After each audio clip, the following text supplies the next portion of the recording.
Okay, here we are. Um, did those audio tests? Had to rework those before the show starts, so I hope we're still sounding good. Um, we have sound. Okay, great.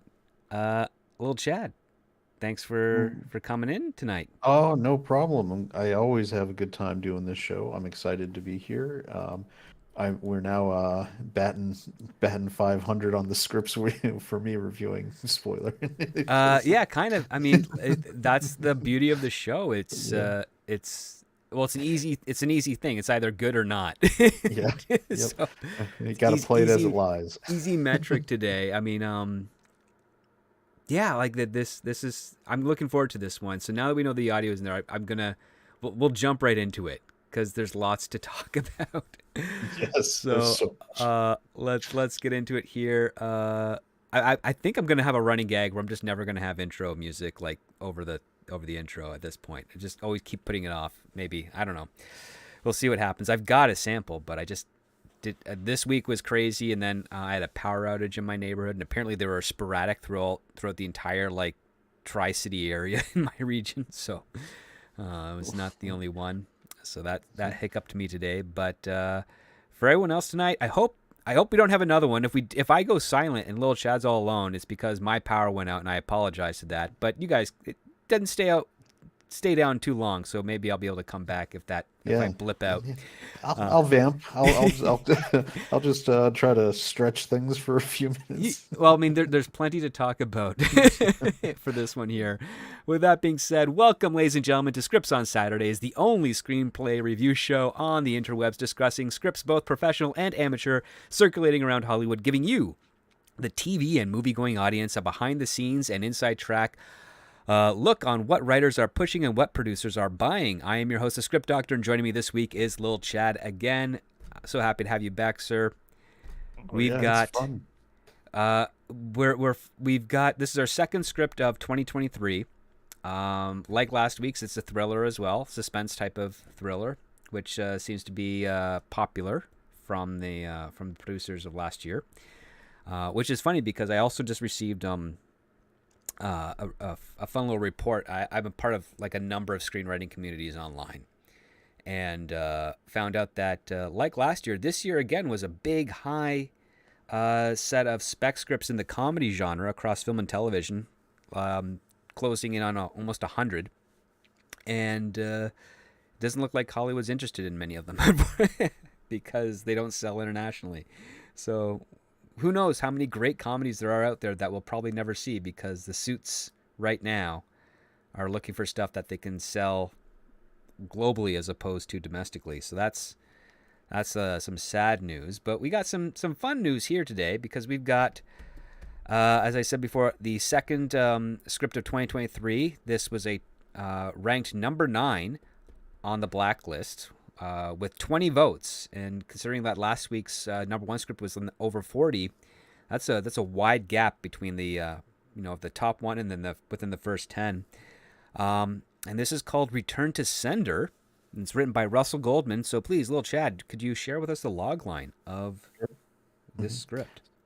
When a woman experiences delivery scams that grow increasingly personal and strange, she becomes hell-bent on discovering her anonymous sender.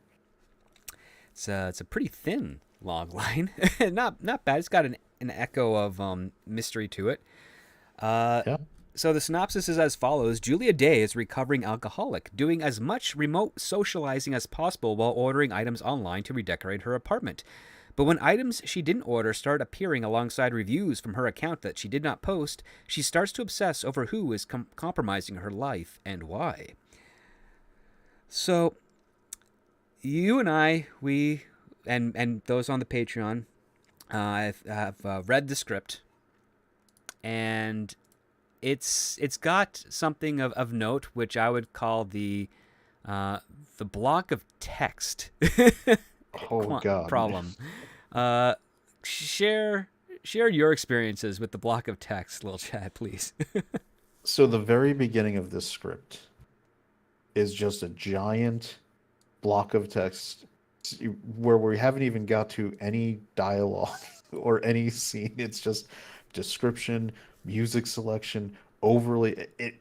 If you want to write a novel as a writer, go write a novel. Right. This is this is supposed to be a script to shoot a film. It should have stage direction. It should have anyway. I couldn't. This was a slog. This whole thing. This the writer stylistically did this throughout. Although I think he was worse at the beginning. Maybe that's because he felt like he had to establish things every time at the beginning of certain segments, and it still was bad at the end. But it was definitely, I think you would agree, worse at the beginning third of the script, where it was just giant chunks of text blocks. There were Um, 6 paragraphs before we even got a yeah, sense of dialogue. It wasn't even yeah, dialogue; it was just a song, yeah. and it was just lyrics from another song. So it's not even his original works right here. It was lyrics from Light the Light in by Lana Del Rey, and so we've got like there's lots of echoes of other films I picked into this. The first one, of course, the most obvious one, and we can actually touch on it without actually spoiling the ending, which is Scream, because the opening features a character who is doing her own thing, and then she self deletes Hmm.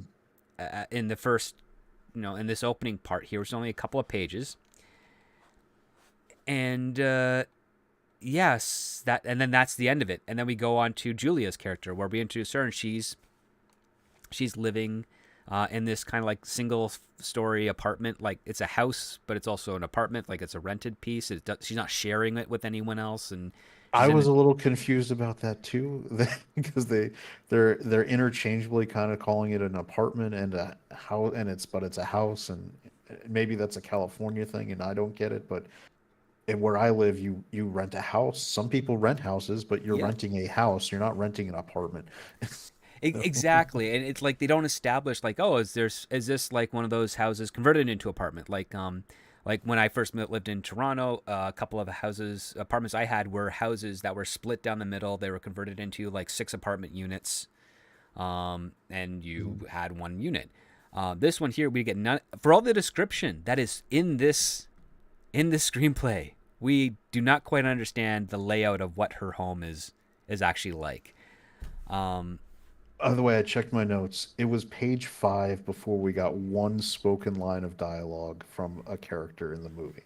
and oh yes, that's right, and it's not even technically on screen. It's through a laptop. Yeah, it was like, I was like, this is no, you can't do that.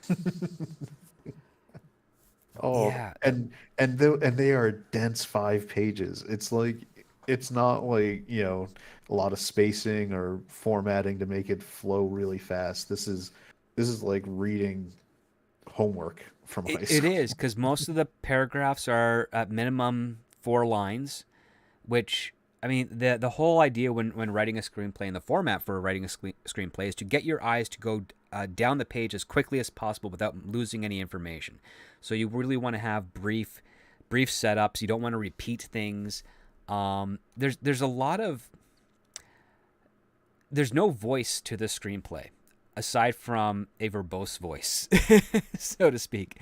Like I see little pickups from other screenplays that I've read before, like for instance, two characters do something, like one person smiles back and hands them, a gift, and then we get a little tag from the writer that says that was nice, which is basically a very patronizing way to tell the reader this is supposed to be a sweet moment. You can't infer, and I don't think you're capable of smart enough inferring that from this normal interaction. So I'm going to add this little tag on here. I saw that pop up in the screenplay a few times.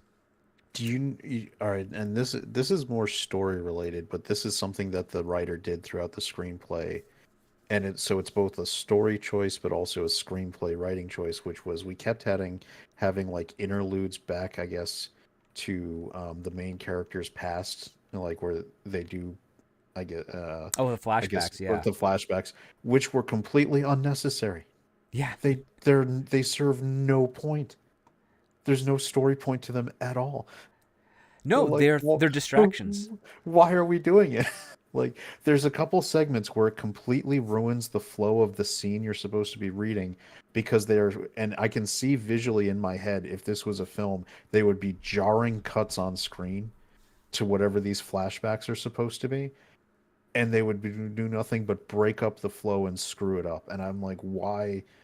This is not a good way to write your screenplay Well, because it ends up not being important to the story in any way, and it just breaks up the flow of the scene you were trying to create. yeah, it's trying to set up a distraction or some sort of clue as to what's troubling Julia. Because what I felt here reading the screenplay is Russell didn't know if he was dealing with a reliable narrator or an unreliable narrator. And I I almost feel like, and this is the back section of the screenplay and past spoilers. I don't think he made a decision on how this thing was ending until very late in the process me too. because it almost seems tacked on and like, oh, I guess I need to end it somehow. And the set piece for the ending was not well staged on the No, page. no. It like again, this is actually a good example of what you shouldn't be doing, but it also would put anyone trying to get into the industry on at odds because they're like, well, how did this guy get representation then? And I think that has more to do with the fact that he's worked in other capacities. He's worked in like as assistants, and he's directed short films that have gone out. In fact, doing research with Russell, this screenplay is a feature, an expanded feature off of a short film he did in 2022. So he did an 18-minute short film of this premise, and I guess it did okay from people that saw it, and he decided to expand this idea into a feature film. But I don't think the idea had the legs for the feature film, at least not the direction he was going for, because one of the aspects of Julia's character is that she doesn't go out much. You think she maybe have like social anxiety or something of that nature, but she's just it takes a long time for us to figure out that she's a recovering alcoholic. She's not sure what she did because she was wasted a lot. Um, Way late into the second act, we find out that her sister, who's 10 years younger than her, is someone who she kind of had to take care of and raise because her parents died in a car accident, and that really doesn't play much into anything. Nope. It becomes a story element late in the game for no real reason but to facilitate a fight between the characters. Well, I shouldn't say it doesn't even cause the fight. It gives some. I think it's there to just try to give a little context of what the unreliable narrator slash not likable main character says to her sister. So, Yeah, that's the other part too. Like when when she's interacting with some people, you don't like her, but then when she's on her own, you're kind of okay because she's trying to be she's doing her artistic. She's kind of like squirreling herself away and redecorating her dilapidated apartment that is filled with tons of Amazon boxes, but they're not Amazon for this. It's called Smirk. Mark, which is, I mean, Not very inventive. no, and even went in and did a whole and she ends up speaking to a Smirk employee where they go to the history of the logo and where it came from. Right. And I was, why are we wasting time on the page for this? Like, it's. Well, I know this we all recognize it's an Amazon, like ripoff. You don't exactly. you like you're because at the time I think they were trying to the writer was trying to use that as I guess the initial bridge building for a character that becomes very important for the story later with Julia because he becomes an entry point for moving along the story and getting more information and all that kind of thing. It So he was, it but does, but this but is like it's not good banter. It's like it's not well done. no. This is a classic example of padding, where Yep. your premise is good probably for a short, but you don't have you don't have enough ideas that complement the premise in order for it to be a full feature film, or you're forcing a feature film story from something that should always be smaller. Like this could be like you were saying before the show, this could be a good like Black Mirror episode, like a 43-minute you could probably get away with quite easily for Yeah. this. And the I fact that this is 95 pages, but it's so dense it feels like 2 hours is really I think we both talked about how we had to take breaks. Like we're yes. both people all the like the other scripts we've read, I like personally, I didn't, we did a video on how I wasn't really on board with the John Madden movie. I had problems with it, but I Yep. could read the script really easily. Yes. The script flowed, and even movies I don't like, if the script is well formatted and paced, you can. That was what 100, and it was definitely longer. It was I forget It's like exactly like, but 118 or something. Yeah. I got through that in like less than an hour. I could, and it read really fast, and it was good. This was 95 pages, and I had to take breaks because I felt so run down trying to read this. I had to put it down and mentally say, okay, I need to step away so that I can come back with focus later because I'm getting so annoyed with some of these, the way it's written, the way it's formatted. I mean, I'm not even getting to the story part, but the formatting of this script was so bothersome for reading. It made me want to put it down several times before I even got to story complaints. So, Well, I mean, it's uh, just because there's it, and this is something I see with a lot of new writers all the time is you get so overly descriptive because you're excited or you're passionate about something, but what you're doing is you're bombarding not just the reader, but even the talent that'll be looking at this with minutia. It's not mhm. there's nothing of substance really there like that's one of the hallmarks of a really good writer is they can tell you in one sentence a lot of information, but it's not a run-on sentence. It's very, very concise. It is to the point. It tells you everything that you need to know, and then the next one that follows it either builds onto it or introduces another idea that complements it, so that when you get to the dialogue, you as the reader, you as the talent, whether it's director or actor, are looking at the scene and be like, okay, I understand the context right off the bat. I know what's going on here. In this part here, we get so much of, okay, well, her apartment is littered with these Amazon boxes and she stacks them up onto a wall. Now she's looking at this art project and she's doing stuff with wallpaper and she's cutting things out and she's taping them to the wall and she's measuring out um, uh, a But even projector beyond, like screen. the amount of time spent going over in detail, like just the type of wallpaper, like the design on the wallpaper, all this stuff that is, it's great flowery language, no pun intended, since it was flowered print wallpaper. Mm-hmm. But it served no purpose for the story. It didn't help flow this. Like you can still get that same point across in 2 or 3 lines. And you don't need paragraphs about her redecorating. No, It's and the thing is, we're not getting anything out of this here because we get.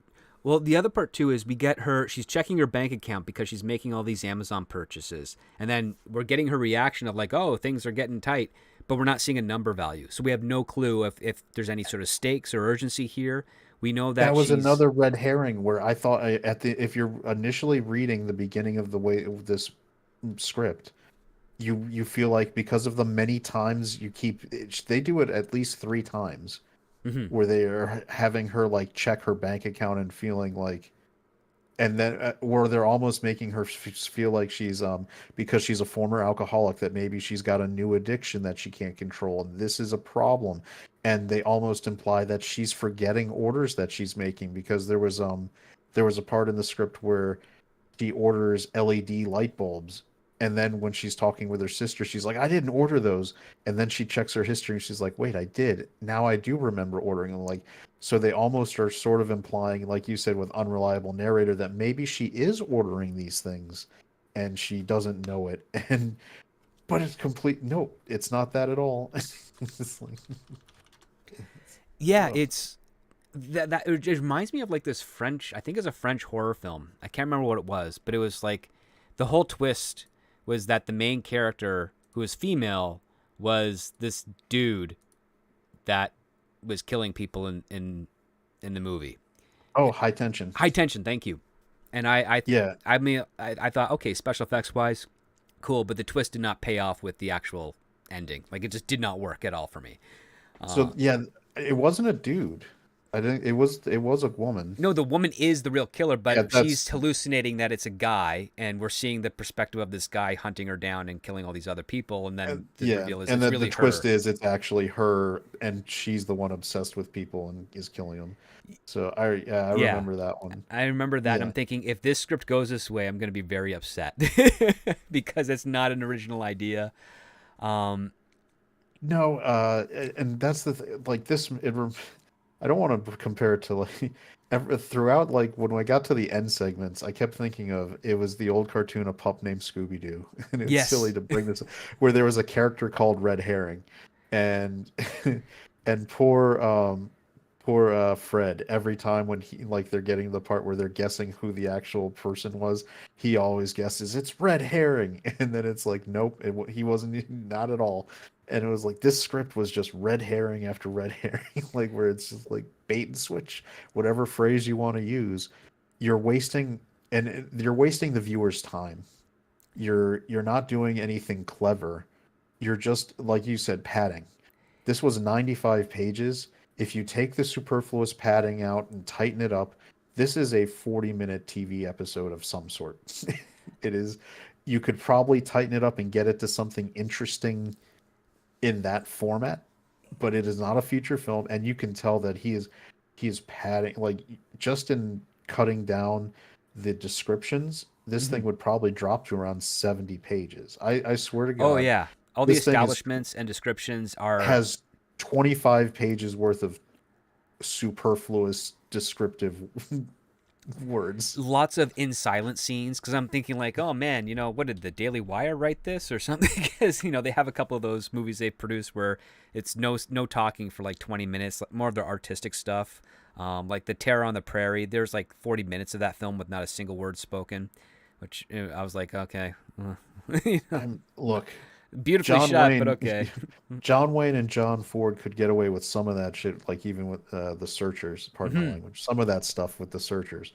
But that's because it was one of the most beautifully shot movies ever made. It had a lot going on intellectually, and there was still dialogue. You didn't ever go that long without having some kind of relevant conversation that's moving the story forward. You, if you want to, like, it makes me think of Terrence Malick. Yeah. I grew up. If you're a movie person at our in my age level, there was this mythic director Terrence Malick who made these amazing movies and then just took a break. He just walked away for a while, and he comes back and he's going to do this movie, The Thin Red Line. I'm like, oh, okay. Terrence Malick is coming back. Let me go see this movie. And I was like, this is the most boring World War II movie I've seen. It's like every soldier suddenly becomes like a Salinger-esque poet. And we Yes. have I was like, this is not, you're not actually helping your story with this. It's like, come on. It's You know, self-indulgent, and that's one of the things that's troubling because a premise of a person thinks that she is being stalked by someone who's delivering package to her that's conveying some sort of message that she hasn't quite picked up or deduced. That is an intriguing premise Mhm. because now we've got a mystery. Now we've got an idea that there's might be something at stake, especially when you give her the habit of like maybe she's a little bit agoraphobic, if that's the right phobia, where she's afraid of the outdoors. She has to be inside all the time. Um, we don't get much of that. All we know is that she's kind of working remotely from her job as an insurance claims adjuster of sorts, but she's not clocking in the hours. She's spending it watching terrible How I Met Your Mother episode reruns. Yeah, that like the flashbacks, not flashbacks, but the background. They spend so much time giving you the actual freaking dialogue from How I Met Your Mother episodes. I was like, what is this? Yep. This is like okay, maybe they're gonna use this in the script for some kind of story element. Nope, Nope. Just there to be nope. there. We are actually spending time on the page. There was one where it was half the page was dialogue from Barney's character, who was played by Neil Patrick Harris, and some other female.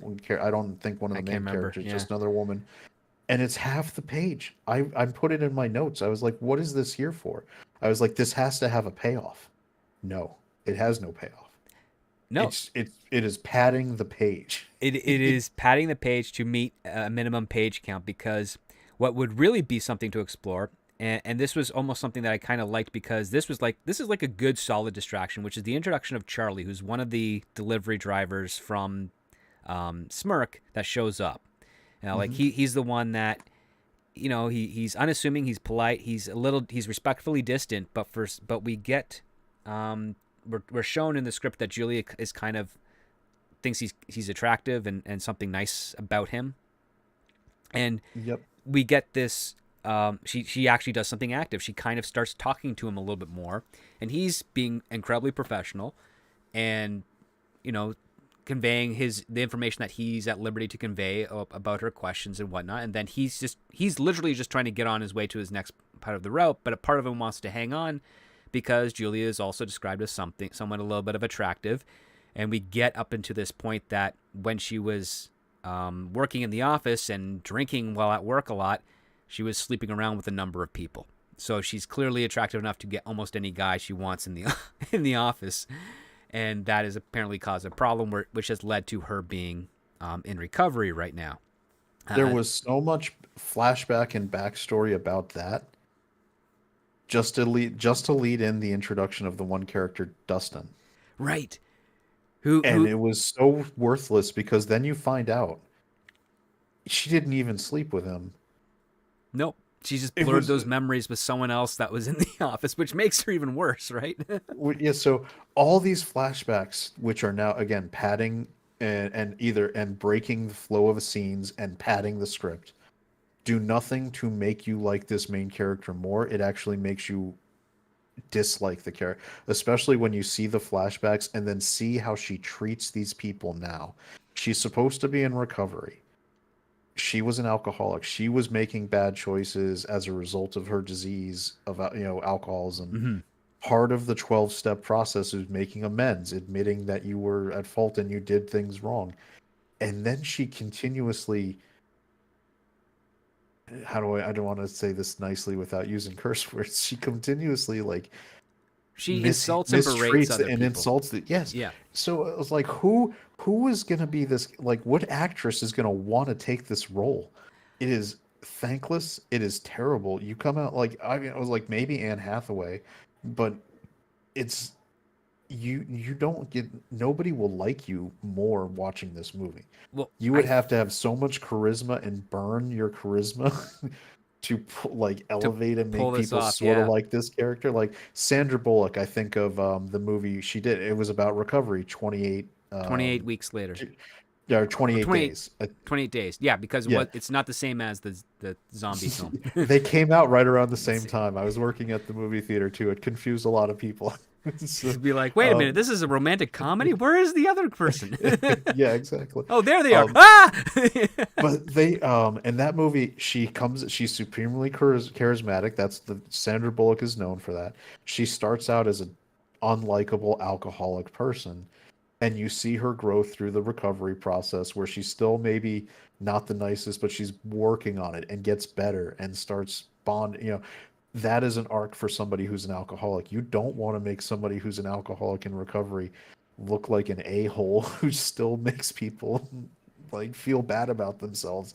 And that's what this character does the whole movie. She mistreats her sister so terribly. Like now, Pretty she yeah, and her sister is very tolerant and deeply devout, but the way I saw her character, the way I saw Julia, I could see it being pitched as Allison Janney's character from the show Mom, but she's mhm. obviously under 40. And I'm Yeah, like, that's actually that's I mean that could work, but the thing is you have to, again, like, to your point, you need to get someone with great charisma to pull that off. And at the same time I'm thinking, well, okay, if that's because that's basically who I'm thinking of when I was reading the scripts. Like, this is a lot like Allison Janney's character from Mom. And then when you see the How I Met Your Mother references, it's like, okay, so this guy watched a lot of primetime Thursday night CBS. television, Yeah. CBS. Um, Well, to pull further on your point on that thread, if you remember with like watching that Mom show, she was always playing off of Anna Faris, her daughter. right. And what they always, and this is something I talk about when with people about, they always give your character, even if they're a bad person, you have to show people stuff that show their good side so people will root for them. And Allison Janney's character was a bad person and mean and all that stuff, but they still showed her being sweet and wanting to take care of her daughter and wanting to try. And maybe she failed at it because it's a sitcom and it's funnier that way. But you can see the heart of her, like where they were putting that in there. Yeah. So if you were doing that in this script, what they should have done is Tatiana, Tat as they call her, the little sister character, should have been the no matter what, as rude and as terrible as Julia is, she's always taking like her daughter. Her this became basically her surrogate daughter as her sister, and she always takes care of her sister, and she's always loving her sister. That gives you a redemptive through line for her, even with other things where you're like, okay, maybe that's just the tough exterior, and but you can see how protective and loving she is for her sister. You had a character to provide that to your main character, and they didn't do that. Yeah, there's a good context for this because Tatiana is very religious. She's saving herself for marriage. Why not have Tatiana on a date with a guy and then Julia be like, nope, that guy's bad news, and then have that be accurate. Like everything that he is saying, everything that she's doing, that he's doing, Tatiana, Julia picks up because she's like, I used to date this type of guy, and then. I mean, if this was a comedy, you'd be like, wait a minute, I actually did date this guy. Get away from him. But they don't. Again, there's no real effort thrown into this part of this. Like the relationship is really just it's told through dialogue, and we're not shown really much of anything. And the stuff that we are shown is really flashbacks, and they're discombobulated flashbacks because they're part of a drunken stupor, and they don't give enough context of what's going on. Do they have the sisters hug at all through the movie, maybe till the end? Like, is it only at the very end we even get like any kind of physical affection between the two of them?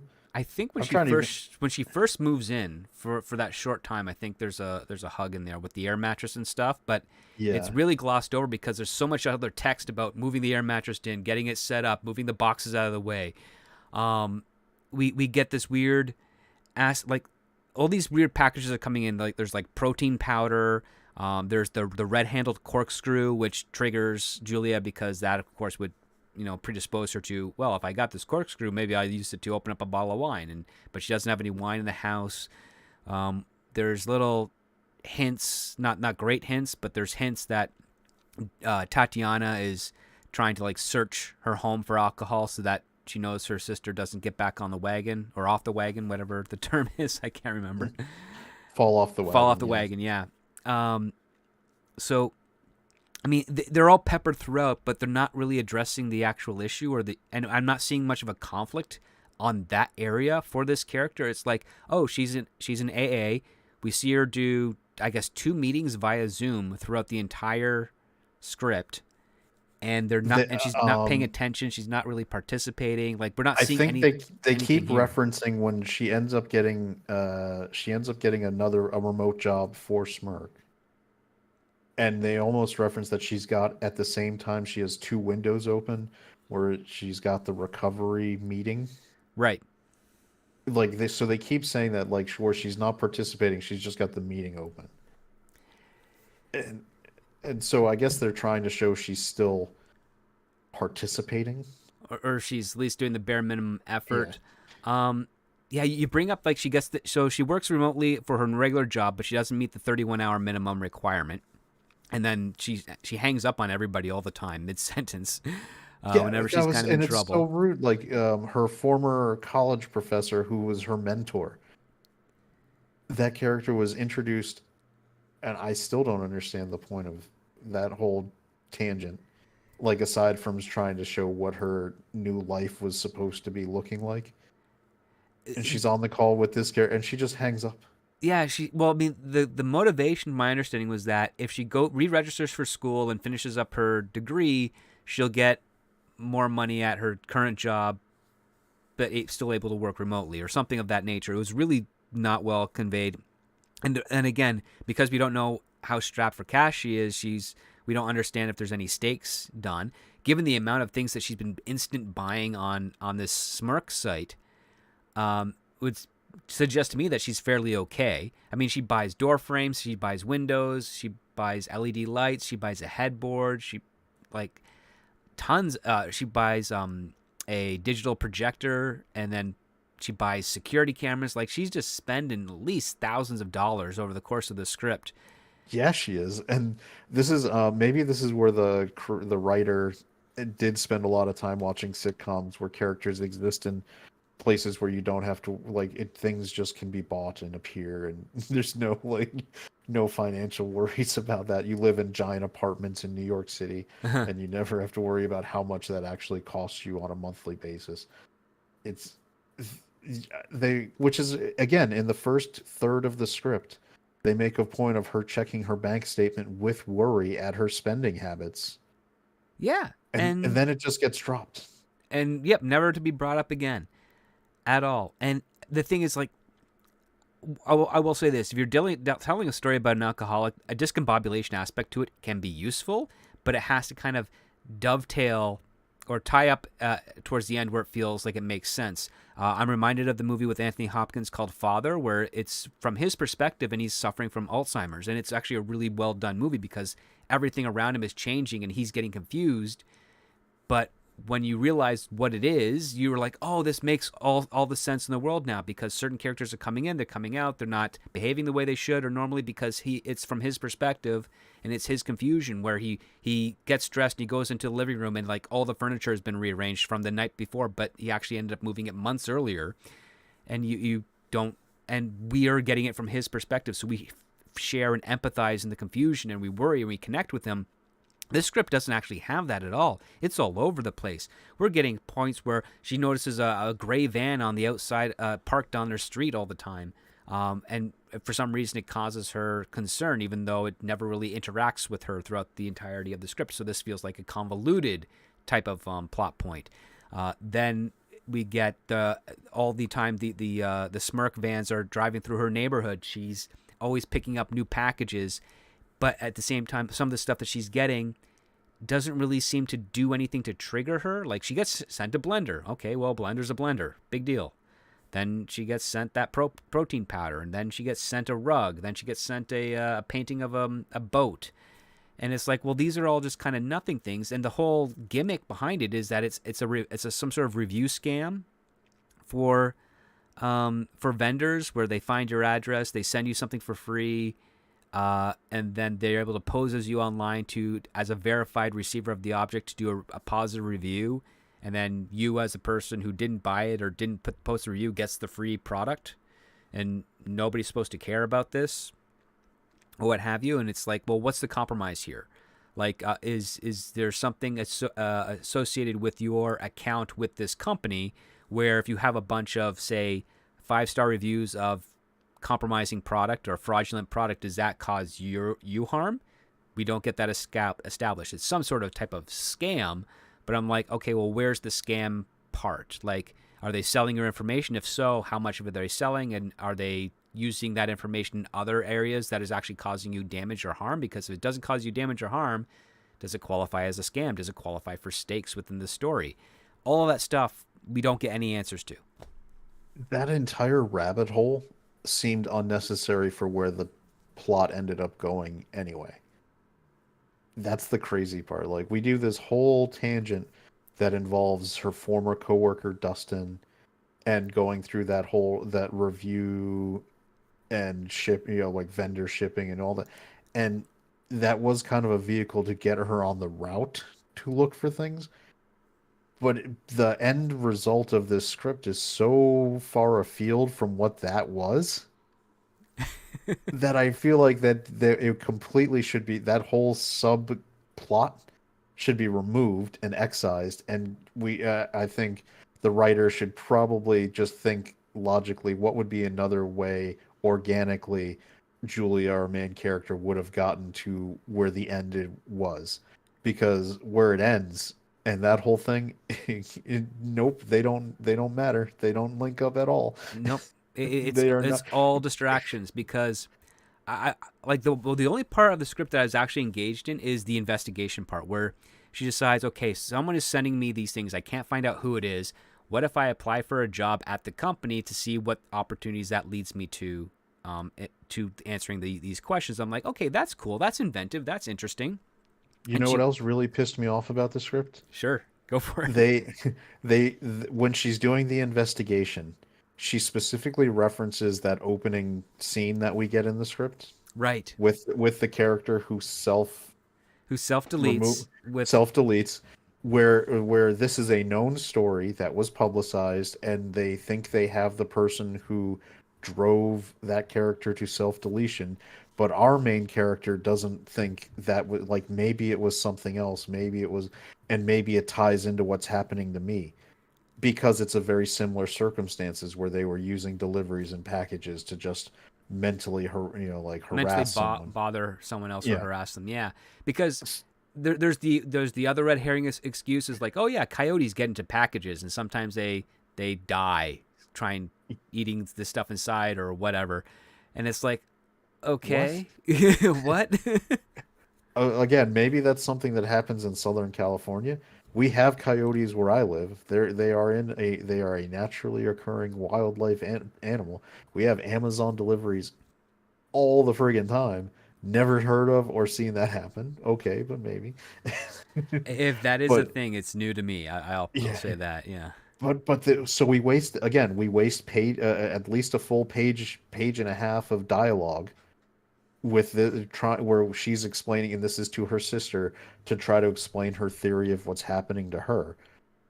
Where you're if you're spending that much time and making that link, I expect it to pay off where it is interlinked somehow with what's happening to you, where it's not just like, just an example you pulled from a news story. Because if you have your main character come out and say, I know the police arrested this person for doing it, but I don't think it was them. There's been theories that it wasn't them, and I think that the same group or parties or entities that were doing this to that character are doing it to me. I'm expecting it to now, that's going to be my conspiracy that gets unveiled and we get it. Yeah, but the thing is, they're so far apart. Like these two characters, this character that we're introduced to at the beginning called Lisa Barr is an ex soccer player, Yep. and it's like, well, she is so unrelated to Julia that for Julia to make a connection that she is being harassed by the same person is was one heck of a leap. And it's like there's nothing there. If it was like you could do this simple thing. It's not entirely creative, but again, it sort of reinforces the idea that you are telling a proper story when you say, "Oh, you just got a letter in the mail because you're getting all these deliveries, and one of them is like, this person has passed away. Her funeral is going to be at this date. Please let us know if you're going to attend." In which case, be like, "Oh, wow, how did this person pass away?" And then you do that funeral scene or memorial or a wake or what have you, where all she says like, yeah, she's recovering after a soccer injury. She was kind of having to live by way of Amazon because she had limited mobility, and for some strange reason she just kind of ended everything, and it's tragic.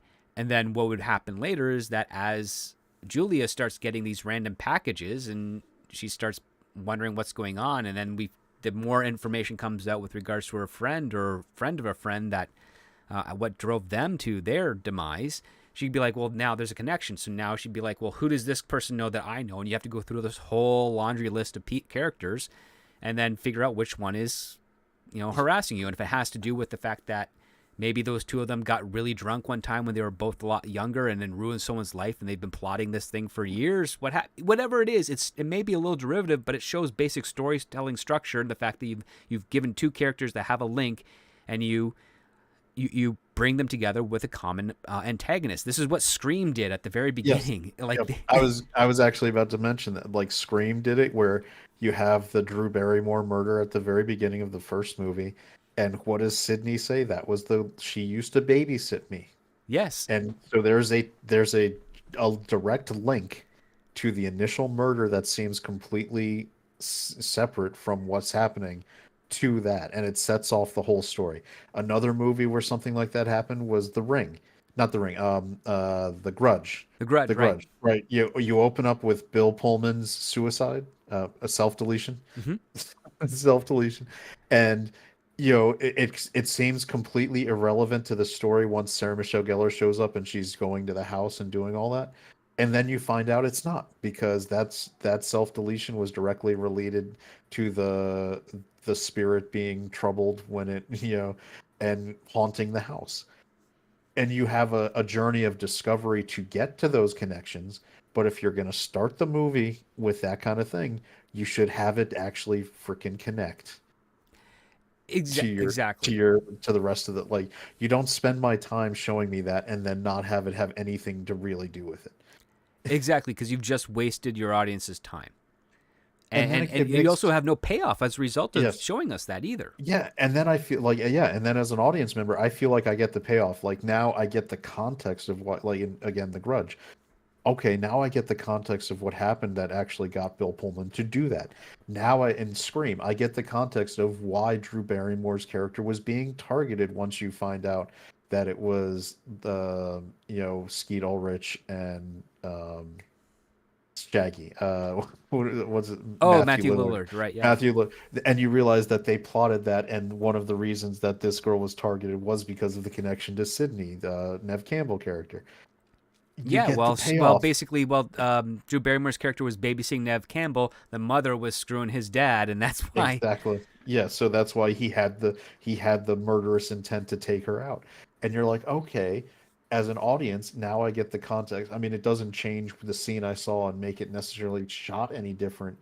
But another way that a movie can recontextualize things, like The Usual Suspects, right? Mhm. The payoff at the end of the movie makes you completely appreciate the beginning of the movie when you see it again. It gives you layers, right? This movie, it just pissed me off reading it at the end, like the last third. If I had had a physical copy, I might have thrown it across the room, because when I got to the last 10 pages or so, because Yeah, it's because it's got all these distractions. It has a lot of. I mean, I've had to use this word recently, kind of a lot more frequently than I expected to. It has a lot of superficial takes on what stories are and what things are. It's basically like, oh, I saw someone do that. I'm going to emulate that, but rework it for my own thing. And it's just on the surface level. There's nothing further in between, further beneath what's being analyzed. Like, why did this character decide to do this, and why did these plot points work the way they do? It's more like, okay, we've got the Charlie character, the smirk delivery guy who comes by, and they're forming some type of possibly romantic relationship between him and Julia. Okay, well, where are they going to take that? Eh, are they going to make him an authentically nice guy, or is he going to be the actual culprit that is, sending her these extra packages? And it feels to a point where the writer has no idea which direction to pick. Like, he's flipping a coin with each scene that he brings him in. He's like, maybe he's going to be the creep, maybe he's not. And it's not done and as once a. he's the authentic yeah, and once he's the authentically nice guy, which does happen, you get kind of verification that he is. Julia's choices and how she's treating him are, and she's now well aware that he's just a nice guy who likes her, who genuinely has an affection or wants to have a relationship with her, and she twists that specifically to use him for her own purposes. And the script actually, not through dialogue but through the internal monologue, makes it clear that is what she's doing. Yeah. And it actually makes you dislike this woman more. It's like, now you see that she's like perfectly willing to abuse this guy's desire for her just to get, and they don't do it in a playful way. They make it very clear that she's doing it calculated. And again, she is not written nice at all. No. And She is written like every type of woman you should be warned about. like, I mean, she's border, like, I mean, and I guess that I can see where some of the end choices are based on how they built her character, because the very ending might have seemed super left field if they hadn't made her so dislikable throughout. Exactly. And I mean, the inciting incident for that, without spoilers, is so weak, and it's so, and it does make her and the antagonist, once revealed, kind of the same cloth. But Yep. and that's what they're trying to convey towards the ending to a degree. But it's But just it's it's so so clumsy. scatterbrained. Yeah, I mean, it's so, like you talked about, where I think of a movie like Falling Down, where you take somebody who's got bad traits, Michael Douglas's Mhm. character in that movie, was shown to be a person who was actually leaning towards being abusive to his family and not necessarily a good guy. And but he still thought he was a good guy. And then you give him a series of events that pushes him down a path of doing very bad things. Up until and then at the end of the movie, he actually realizes, I am the bad guy. Like, oh no, I'm the bad guy. Yep. That was a I love that movie because I think it's such a well written example of how of a person being the hero of his own story and not realizing he's actually the villain Oh, until and then when he brilliant. gets it, and then when he gets it, he makes a choice like, okay, it is better for my family that I'm out of this, that I'm just away from them because I'm not a good person, and I'm gonna just make that choice.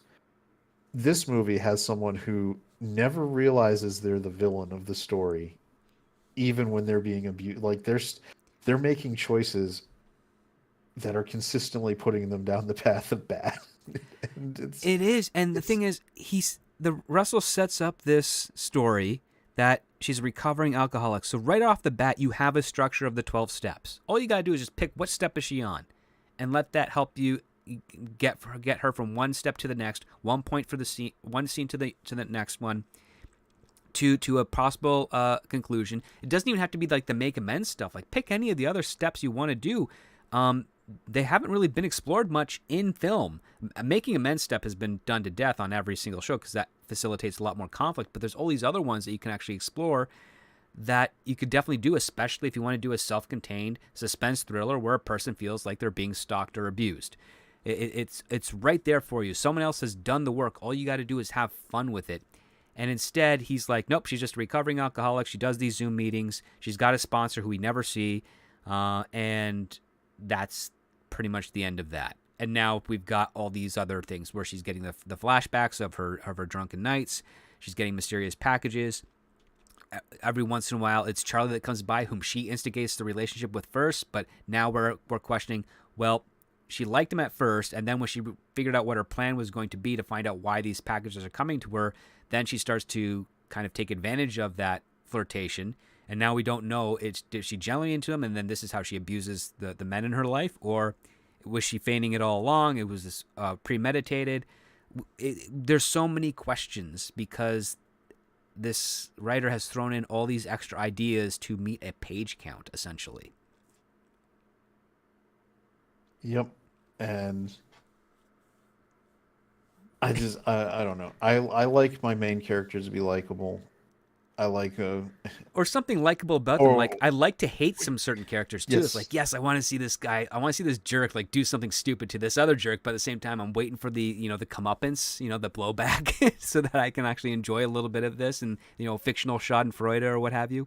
Yeah, so yeah, you can have an anti-hero, right? Who's a complete a-hole kind of scumbag type person, but you give them some kind of code that they are attached to that then you as an audience member can be like, okay, they have rules they've given themselves. Right.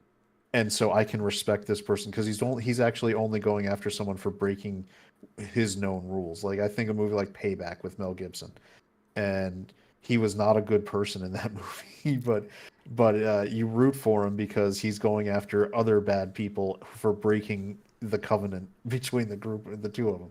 Oh You yeah. can do that. You can make a character who's not necessarily like I like what you're talking about, like the 12-step program, like the 12 steps are such a good source of just like people have to have internal conflict about it all the time. It is not natural to acknowledge one's failings to that level and go through those steps and really be committed to it. It is a challenge, and there's drama there, and giving a character going through the drama, like the one of the things that was a possible source of conflict that kind of got glossed over really fast was when the sister brought alcohol into the house, like when she finds her and The seltzers. Yeah, yeah. and there was the hard seltzers, and that's a big, if you know anybody who's in recovery, and sometimes they can be more willing to be in environments at a social gathering where people can drink,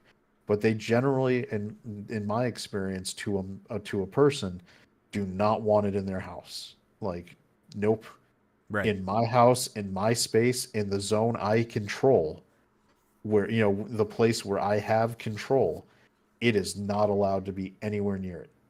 And it is a very large, I guess, what I would say faux pas, so blunder, social cue error, to bring alcohol to someone and into that house. Or even if you're like, no, I'm just drinking it for myself. It's like, no, I'd be more comfortable if you just do that somewhere else. And the sister, who should be very cognizant and very supportive, is doing that. Was a place where they could have mined more conflict that was genuine, Hmm. and they just kind of use it for a one sentence thing and then move on from it. And it was so out of character for Tatiana because again, she's expressed as someone who um, goes to church. She's a real estate agent.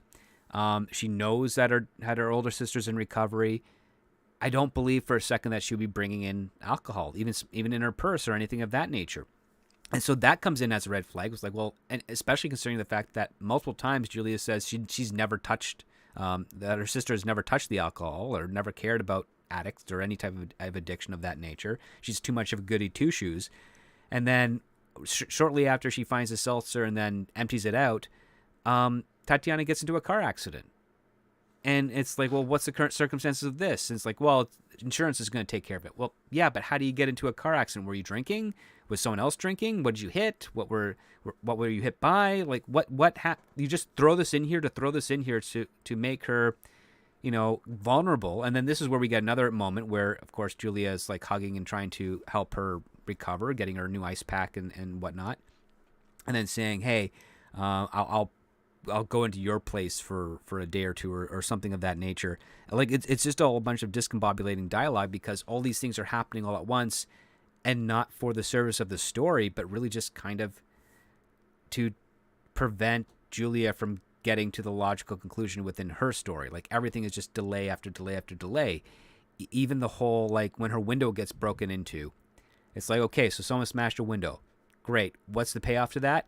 Well, we get told, we don't get shown, but we get told that other houses in the neighborhood have been broken into, but not everybody has been robbed. So maybe Julia's presence scared them off. And then we get told of that by Tatiana, who's basically saying, yeah, this neighborhood, we don't sell any listings here because no, there's a legal reason for it with regards to the state. But at the same time, it's also a terrible neighborhood. And here I'm like thinking, okay, you're telling us it's a terrible neighborhood. Can you show us why it's a terrible neighborhood? And all we get is the one window being smashed and the gray van that ran over a coyote. And it's like, well, I'm not buying that this is a terrible neighborhood. And if it's a lie told by Tatiana, I would like that to be done as a lie, and I'd like that lie to be motivated by the fact that she just wants her sister to move in with her. And And we we get don't get much of that at all. I'm and I've read the script and I was going through it, and I do have, there are real world technical problems I have with some of the things that are supposedly happening in this movie that have taken that what would be the, I think we talked about, like, Break just your basically suspension of disbelief. break my suspension. Like, there is widespread spy device implementation that just boggles my mind how that seemed to have happened. Yeah. Uh, because there's a line about people in a warehouse being able to do that, and I'm like, I feel like there need to be a little more technical sophistication for what we're talking about doing. But like, It just, was enemy of the state level crap. Like that's the other part too, right? Like you remember that movie with Gene Hackman and Will oh Smith? yeah, yeah, the magic, Tom Clancy, God rest his soul, who's basically the godfather of the modern, like, techno spy thriller. Right. He did his, and I remember this interview when he was talking about when Sum of All Fears, the movie with the version with Ben Affleck, came out, and he was talking about what Hollywood does to his movies, and he's like, there's these, he's like, I sell my stories, and they do their thing, and it's great, but one of the things Hollywood likes to do is the all-knowing spy, where you'll have spies or spy agencies that are capable of knowing, like, what you were doing in your bathroom alone at 7:15 a.m. Like, in your brain, like just what you were thinking. Yeah. And he's like, and he's like, that's not how it actually works at all.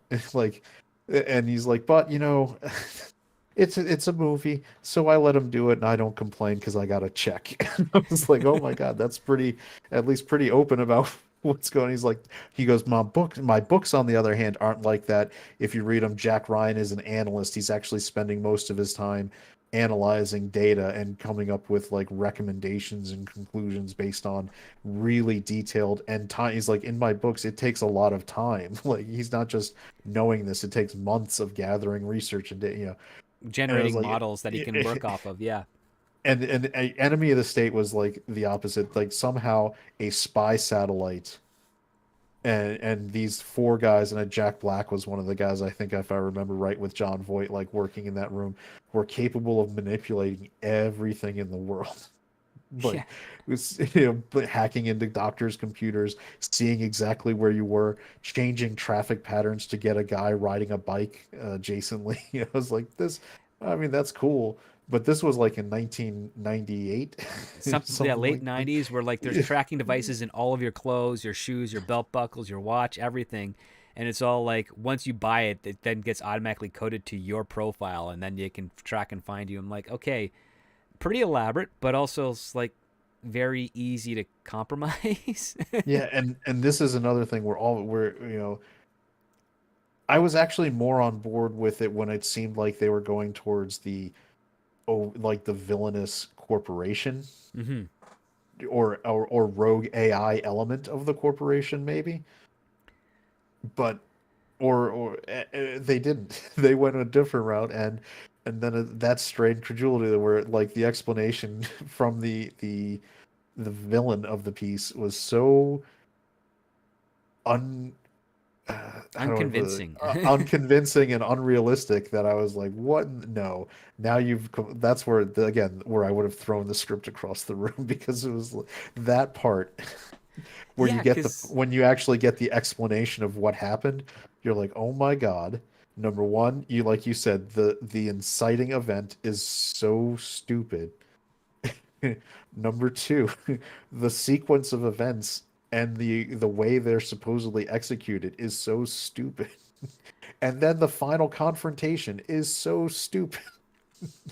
and the thing is, I could tell that the writer felt this. He thought that this was a clever bookending, and it wasn't, because there's like, what made Scream work is the fact that the boyfriend is one of the two killers. And And they made a point of showing him, like, from an audience point of view, mhm, you see him murdered before you get that twist. yes, And at the time, that was one of the, like, horror movie wise, I can't think of one where they had done that twist prior to it. yeah, that's a yeah. I can't think of anything that did it prior, because I do know No. like there's the setup of the distraction with Black Christmas, where the one guy is thought that he is the murderer, but he ends up not being him, because another crime occurs while he's around, like another stabbing. And then also, of course, the astute audience member saw the close up of the murderer's eyes and be like, oh, they're not the same color as the guy who was being accused. But yeah, that's probably the closest thing I can think of where you have a suspect of a murder before the twist, and then they're like, okay, now we're going to kill him. So then you're generally wondering, well, okay, well, who is it? And the twist is, well, it's two people. This movie does not have that twist of it being two people. So No. and that's not a spoiler, thankfully. But it It doesn't. would have made more sense if it had been somehow two people, or maybe even three, or so that It there was. and the other part too is like, it wasn't very convincing in the sense that I didn't understand why Julia was being driven kind of nutsy in towards the end of the second act and early third act, because we get these points where she's like freaking out all over her home. She's hearing sounds, um, to the point what you mentioned through with the surveillance equipment. She's finding surveillance equipment, like little thin strips of technology that is apparently a recording device of some sort, around all the packages that she purchased. And she's hearing voices coming out of it from various conversations that have been recorded. And somehow over the course of this, she's received firearm training, and she's been got a gun, and In California, in California, in no less. California of the United States, and anybody who is a 2A news follower, the sequence of firearm related events in this movie is not at all what you would know from anything that would happen in California. Yeah, it stretches credulity for California, and it stretches credulity with regards to law enforcement and everything. Like even from the different laws from state to state, there is a lot of overlap to various degrees. Where you're like, well, I would that's say not that right. even in the state of Texas, the sequence of events that were challenging would have still been weird if it happened even in something like Texas. Like Yeah, you I would can't. agree with that. Yes. Um, and this part here, this is not really a part of the spoiler because this happens right before we get to the twist, which is all this sound manipulation. Like Tat comes in, she's told to get into the closet because something's happening, and Julia is not able to convey what it is because she's experiencing all these things. And I wish there's a way we could better clearly convey this to everyone listening right now, but it's really difficult because it's written in kind of the same manner. Like we don't know what's going on. Voices are coming in. Tatiana is wondering what's going on. All of a sudden, the door opens. Julia shoots, and behind the door is Tatiana from the front door. And we're like, well, how? Okay, so she's psychological. So Julia's psychologically breaking down. Did she shoot Tatiana, or is Tatiana in the bedroom, or in the closet bedroom? If that's the case, who did she shoot? Who is she hallucinating of? We don't know, but she manages to call the police, even though her entire house has been shut down. Like the power's out, there's lines are down and all that stuff. But the emergency call system on her phone works, so she's able to get an ambulance here. And all the events that follow suit afterwards pretty much doesn't allow for Julia to be held responsible for having shot her little sister. Mhm. And it's really weird because you and I both agreed, well, at the very minimum, she'd be detained until something happened with the Tatiana. Either she woke up or she passed away. Yeah, I mean, I would have thought, again, I would say that it would have been a straight arrest. Like this is probable cause, 100, like the putting her in cuffs, reading her rights, and there's at least three or four charges, regardless of what happened to Tatiana, that they could put on her just from the circumstances of the events, negligence and all these other things. I mean, it, whether she recovers or not are actually secondary to those charges, and police would immediately do that. They would put you in cuffs. You'd be going and getting remanded. Yep. Like you're All your you're not going property would anywhere. be tagged as part of evidence with regards to the crime scene itself. Um, yeah, you'd get your lawyer, and then there should have been a scene with an attorney, whether it's a public defender or their actual family attorney, coming in and be like, "Hey, what's going on? What's happening here?" Nothing of that is completely glossed over. You have, and it's a ripe conflict to have, especially like this. I would say would be better as a mid-act turning point, as opposed to your ending of your second act, because it's like, oh, now she's done something that has has directly negatively impacted her life beyond just herself. She's now included a family member. And then if it was done well, you'd be like, oh, this person has manipulated this main character so well that she's done harm to her family member. Now she is the puppet of this third party that's doing these things to her. What's going to happen next? Is the lawyer going to be mysteriously removed and replaced by a public defender or something else of that nature? Is there going to be some sort of manipulation? Is she going to be getting packages while she's in jail or weird files for her case that aren't actually have anything to do with her? Are there going to be claims? Is there going to be people saying that they saw her in public doing stuff when we know for a fact that she's been at home working as a customer service agent for Smirks all that time? Like, where are the conflicts coming in here to drive the story forward? Nothing screams great conflicts to explore like getting arrested. And we got none of that. If anything, is like she's told, well, okay, you've done your statement, now you can go sit next to the to your sister while she's in the hospital. Hopefully she pulls through, and then from there we'll see what happens. It's like, I don't believe that at all.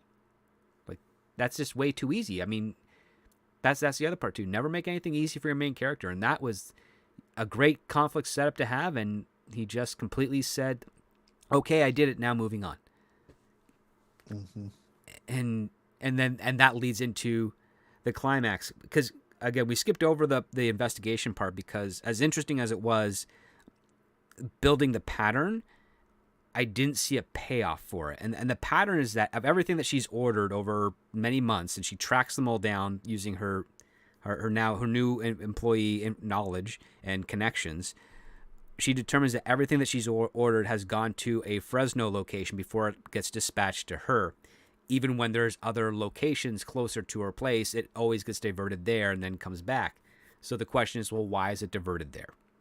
And so this is where she manipulates Charlie to take her to that location so she can get the employee list.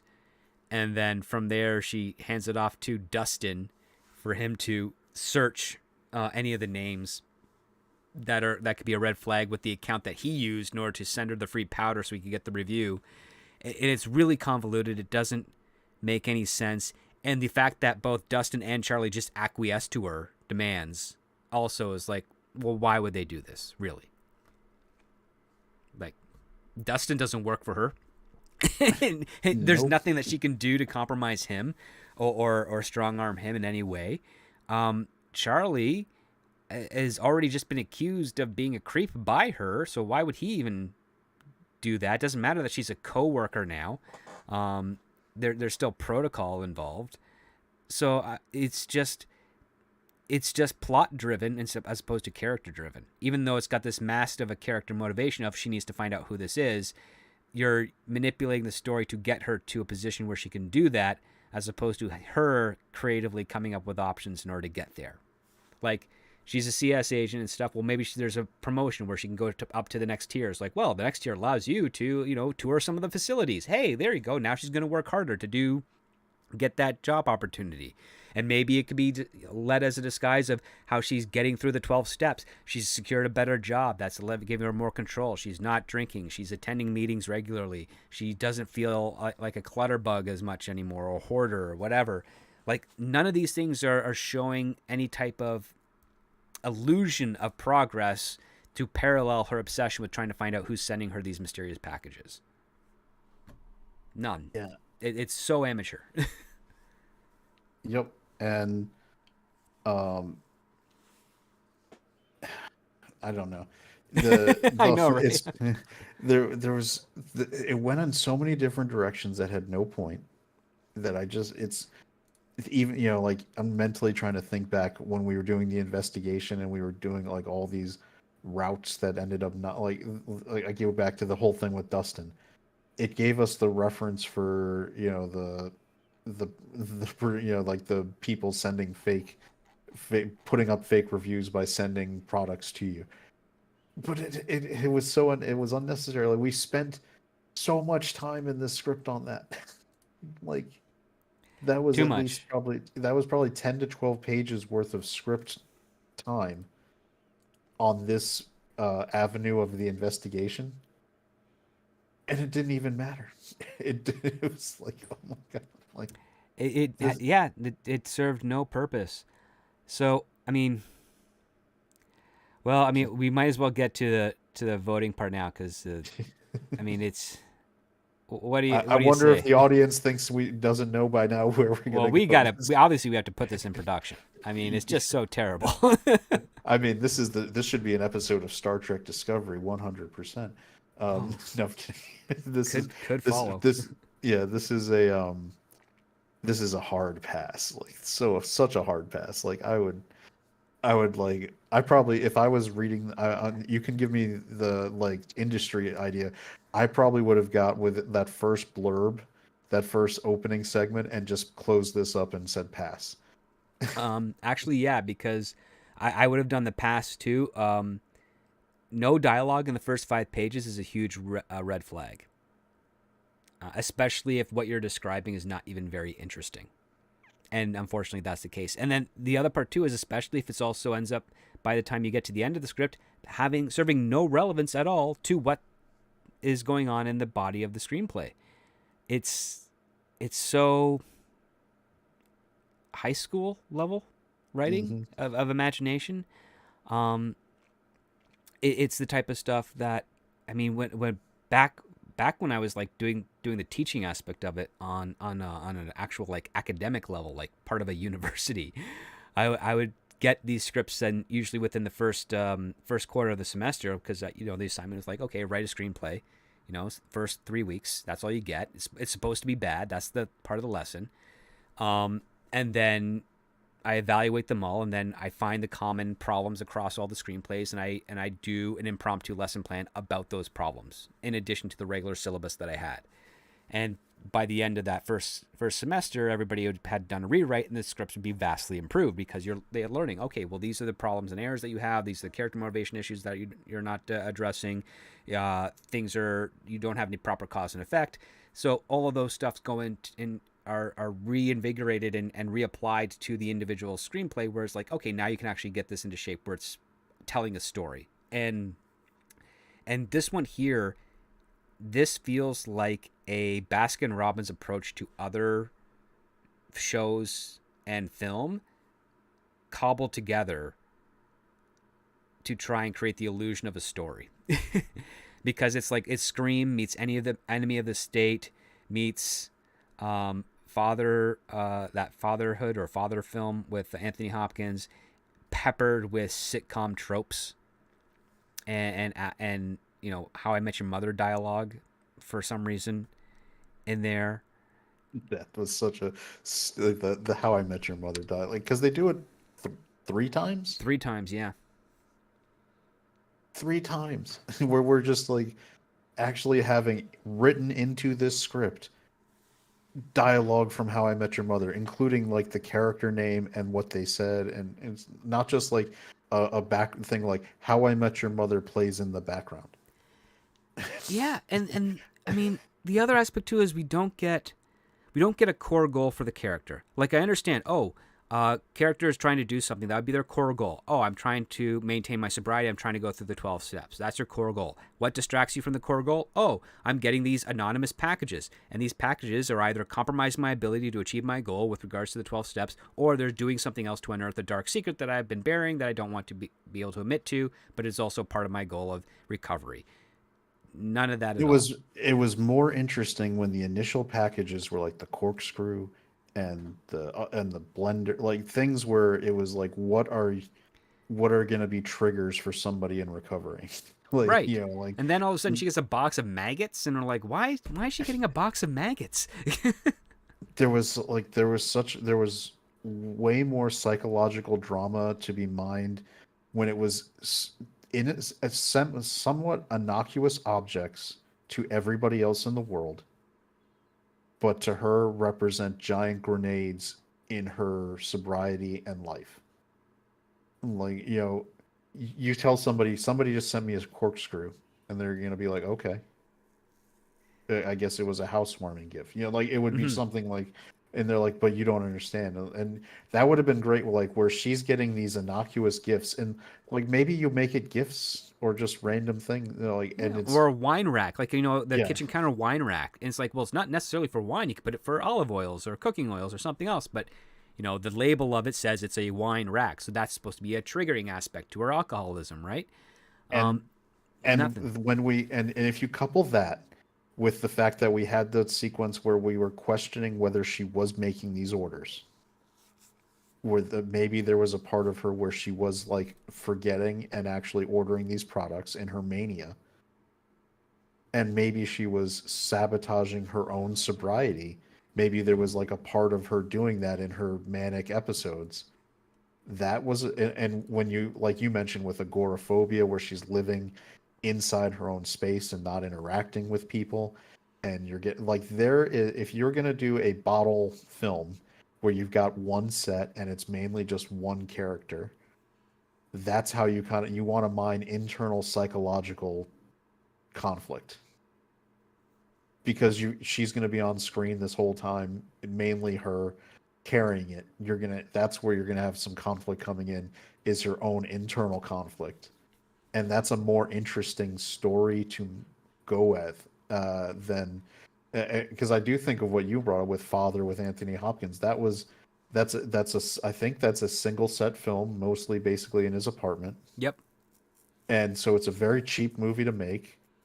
But the performance and the drama and the conflict in that small space can be done so well that it doesn't need to be a big movie. You don't need Godzilla fighting King Kong to make a movie worth seeing. And you don't need to have like twists for the sake of twists for the sake of twists to say, "Hey, aren't I clever?" Right. A Yeah, twist for the sake of a twist means nothing. yeah, and that's what we're getting here. This is the look how clever I am. You didn't even see this coming, did you, audience? And it was like, no, because it's stupid. Yeah, and it's not even like a I mean, I like the movies where you see some sort of tragedy and you don't know who survived. The only clue you get is like maybe a hand moves or something. You're like, well, which character's hand is that? And that allows you to spark your imagination because you've journeyed through the story, and it's a bittersweet type of payoff, but it's nowhere near as terrible as, well, this thing happened, and then now we're going to introduce this brand new element to take away from that thing that happened. It's just, yeah. I mean, and there is stuff to mine like the omnipresent. How much does Amazon know about me just from what I'm constantly ordering? Like, Right. would an algorithm start being able to predict? Like, maybe she, like, at the beginning, she opts into a program and it's predictive ordering. And maybe the conflict is she doesn't understand how this system, she's in the 12 steps, but the system thinks she's going to be drinking again within a week. Like, Oh, that'd be a that would great one. Like, yeah, she starts getting like flyers for discounts for Mike's Hard Lemonade wine boxes or something. Just like, we've analyzed, like, you opt into a program, the AI has analyzed your patterns, and it knows that basically around this time is when you're going to be drinking again. yeah, which reminds me of that story that came out. What was it, 2.5 years ago, where people were finding out they were pregnant because of the flyers and emails they were getting on their ads, as opposed to before they even took the pregnancy test. Yeah, because of when they search for symptoms, they're clicking things like that, and the cookies and AI stuff all put that together and say, there's a 70% chance that people with all of this are in this situation, so we're going to start Are expecting, targeting yeah. ads. So here you go, discount on baby cribs. And you're like, what? Yeah, imagine trying to do the 12 steps when you are effectively like, like, think of that internal conflict. Like, is this the machine that's my opponent, or is this myself and the machine's just exposing me? And that is a far more cerebral type of story to explore, especially with that gimmick, than what we got here. Unfortunately, like all we got here is someone sending. Like I'm reading this, and I'm seeing there's a scam where you get free stuff, and the trade off is that someone is posing as you to review the free stuff. And it's like, Yeah, you that's kidding? I can make a killing on eBay selling it for half price. like, I don't know if you've looked lately, lady, but protein powder is not cheap, actually. Yeah, it's like 80 It's bucks a actually, barrel. I know, like, you got that. Like, go to a GNC, have it unopened, and just sell it for like, 20 bucks. You can make some money. Yeah, Like, feed your alcoholism. go right to the liquor store, because Smirk is telling that. I really like that idea now. That's one we should. That's maybe I should try right now. Like, Yeah, I think that would, go because for you it. could do it so cheap. A streaming movie, like, or like, that's a one. That's the kind of thing where you could do a micro budget, and you could maybe get a solid actor who wants a showcase piece. Hmm. That's, I mean, look, like Anthony Hopkins, like, hey, you want an Oscar? Here's something. Let's do a deep psychological thing about addiction.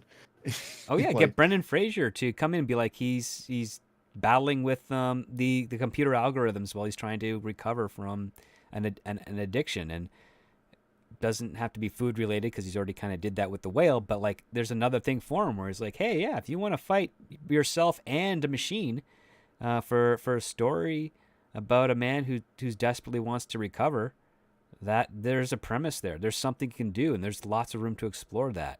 You're well, fighting the there is. algorithm, you're fighting Yeah, because yourself, and there is a great question. I always talk, like, there's the counter argument everyone always makes is it's not the algorithm's fault. It's what you feed the algorithm that puts this stuff on your feed. Correct. Like you're like, what you're like, all I see is this negativity. Is like it's because you're looking for negativity. Like you are clicking on those things, and then the algorithm says, well, this is what you like, and I want you engaged, so I'm going to keep giving you what you like and what engages you. So is that the algorithm's fault or is that your fault? No, actually, what I've been learning is that the algorithm is actually is an affirmation and supportive system for your own curiosity. So the more stuff that so if you like the drama of crazy outrage and things, YouTube will feed that to you. Before Elon got X, X would feed that to you. Um, but if you like looking at how-to videos or funny reviews or sketches or something like that, that comes your way in abundance as I well. I know I have personally over the last like 6 months completely flipped my YouTube homepage like 3 times because I fall into rabbit holes. One time it was civil liberties like police interaction videos. I started clicking on a few. I was like, "Oh, this is interesting." And then the next thing you know, within like a couple days, my entire like recommended feed is all like, "Look at this police body cam footage of this arrest and all this other stuff." Then I was like, okay, I'm kind of out of that, and I started watching like Midnight's Edge when you're on, and all these other things, and the algorithm immediately within a day shifted, and now I'm getting fed again the videos that are in that field, and it wasn't like YouTube changed their algorithm. It was I changed what I wanted to watch within that period, and YouTube was like, okay, this is what's keeping you engaged. You watched a lot of videos when you were clicking on these, so we're gonna put that on your feed right now. Oh, absolutely. Like I've been watching whenever I do like my some of the consulting work for the AI stuff every once in a while. I'll put on in the background nothing that's dialogue heavy, but usually there's people that like grab scrap metal and they melt it down and they forge it into various tools or weapons. And I just throw that on in the background, and then within an hour or two of like listening to all those videos back to back, I leave it for a while. I come back the next week, and my recommendations are filled with all those types of new channels that say, "Hey, I turned this spring into a sword." You're like, "Wow, that's a cool, fascinating video." That's just how it works. It's very responsive to yourself, and it also goes into a funny aspect, which is something that you could do with the premise that we just discussed here about battling addiction. It's the subconscious nature of the addict feeding an algorithm to enable a flaw that they're trying to overcome. I think that's really fascinating and fun, and it also you can do it in a regular suspense thriller type of way, or you can do it into a very cerebral, low budget, contemporary science fiction way. It's great avenues to go to, and it's unfortunate that this writer Russell, who had an okay premise, couldn't figure out where to take it. And the fact that you told me this was already made as a short film, I can see where maybe as a short film where you want to kind of showcase some editing skills and some of your maybe filmmaker cred from a directing standpoint, Mm-hmm. you would want some of these story elements because maybe they're flashier and like to try to do like maybe Tarantino's like, look, I can do these kinds of cuts and I can do this kind of camera work. There's descriptions where he's talking about doing one shots, which if you ever read about one shots, that's definitely somebody who wants to be a director. Yeah, Because that's more one about being a director than being a storyteller. yeah, yeah. So one shots are about pulling something off technically, and it's about your that is a director putting his all in chips, right? Everybody wants to be Scorsese doing Goodfellas with their one shot. But the thing Yeah, is, Scorsese had a reason why he needed that to be one shot, because that's just the thing. It's that's one of the things I always deal with on the amateur side of things, especially the first time filmmakers, where they're like, "Well, we really want to do this type of shot," and my advice is, "Well, what's happening in the shot first?" because what they're not getting, at least what I always thought it was a key storytelling thing because that one shot was designed to show you her entry into his mob world Right. and and how intoxicating and glamorous it was. Like when you're being ushered in through the back door, they're putting the tables out, they're doing all, and it was supposed to be basically romancing her, But like it's also a into transformation of yeah. one world to another and in real time. Like that's the other part too. It's like here's the normal world, and now here's this world, and it's not a dramatic cut. It's a slow, gradual transition into that one step at a time with every when you're inching closer and closer to that end point. Yeah. And so when I read in the script about like where it was detailing a one shot, Mhm. I was like, and it didn't make sense. I was like, that's kind of, I mean, I've never really seen a script writer usually get into that kind of. And then I was like, oh, you mentioned. I was like, he shot it as a short film because he worked art. I was like, oh, that explains it. He wants to write and direct this movie. He doesn't want to just write it. He Yeah. wants to be like he wants to be like, look at my directing chops. I don't want to I don't want to begrudge writer directors, but I feel like people who write direct are sometimes, not sometimes, for me most of the time are bad because you're at like the best times where you have a writer director is like where you have somebody like was Lord of the Rings with Peter Jackson is Peter called. Jackson, because he had Fran Walsh as well. Or like he had a writing partner who made, like there was someone else helping handle the writing work. Yeah. Like, but when you're a writer director, you're usually you're focusing on the directing probably more, and so you're cutting off the writing element. You Well, need an that's what I've seen. independent, yeah, Like, you need an independent writer to fight for the story in well, addition to shots. that's one of the bigger issues with some writer directors is that when they're writing the screenplay, they're writing their directing notes into the screenplay, and that doesn't matter to any of your talent, your cast or your development team essentially. It's really just for yourself and your cinematographer at that point. And then so you will get a screenplay that's like 260 pages for a 100-minute movie, an hour 10-minute movie, Mhm. or sorry, an hour and 40-minute movie. And you're like, well, okay, this script is more for you on the technical side of things. How about you give us a draft that's for the talent? Because the talent doesn't want to have to read 6 pages of your scene direction and camera movement to get to the line that they have to first say at the end of that, and also see what the action line is for the context of why they're in this scene. Like they just don't need that. Um, and I know a couple of them that they do that first draft and then they do a handoff where they're like they highlight all the stuff that's really just for the director, and they're like, can you just cut that out and then rework the rest of it around it so that it's more in script format for the talent at hand. And I've done a couple of those jobs. They're a lot of fun because I mean there's lots of either green, blue, or red highlight marker over the vast majority of the screenplay. So once you cut that all out and you see what's left, it's like, oh, okay, I can actually finagle this and I can make it flow better and work out well.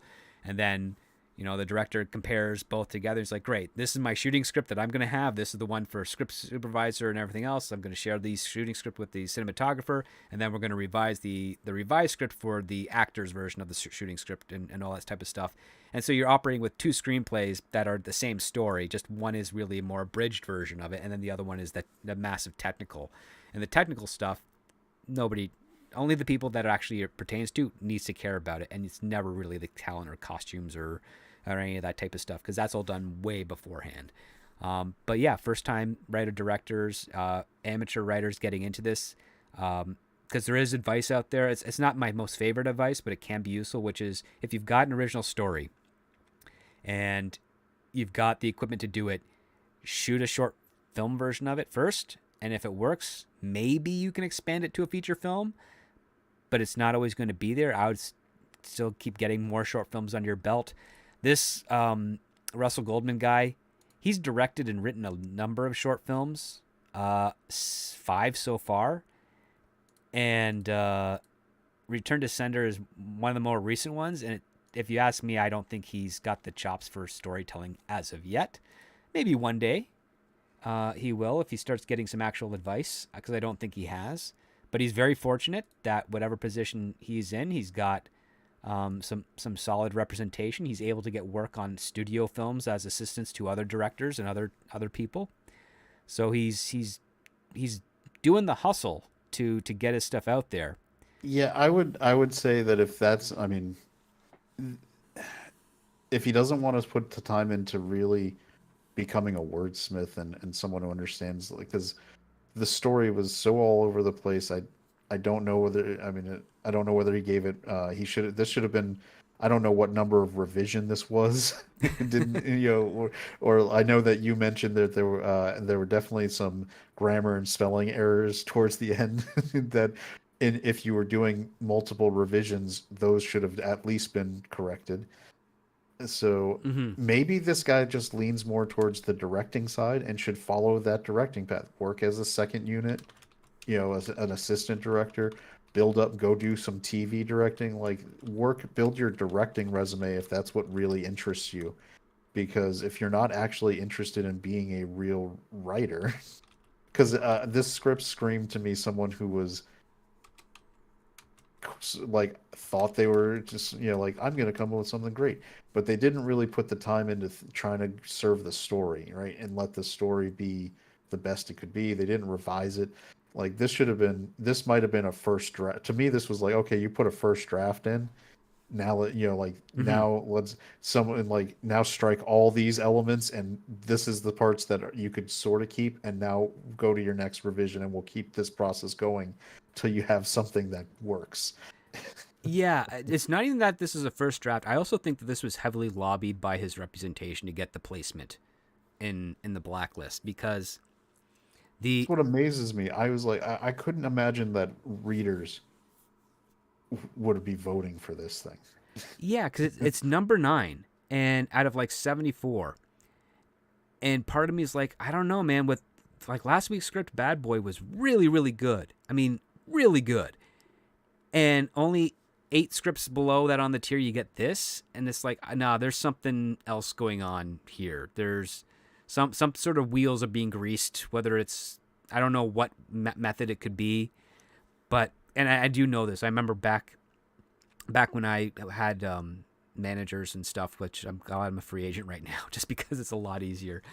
But back when I had them, I used to hear their conversations about just begging and pleading and whining and dining people who would be producers that year for voting on the blacklist just to get any one of the scripts from their clients on that list so that they could use it to get a job on either a show or an OWA gig.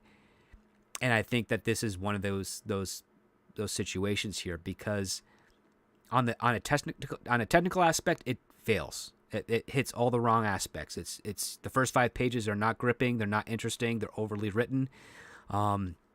From pages 65 onward, there are spelling mistakes. There's absence of actual scene lines. There's sentences that start with he, and then there's nothing that follows it. It's just a blank line, and then it goes straight into dialogue.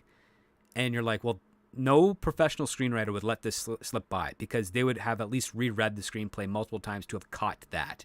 And if not, they would have at least given it to 1 or 2 other people that would have read it and caught that. But since it's so heavily written and overwritten, I think they just kind of blanked out and be like, I got it to page 45, and I'm like, yeah, it's good enough. Here, get away from me.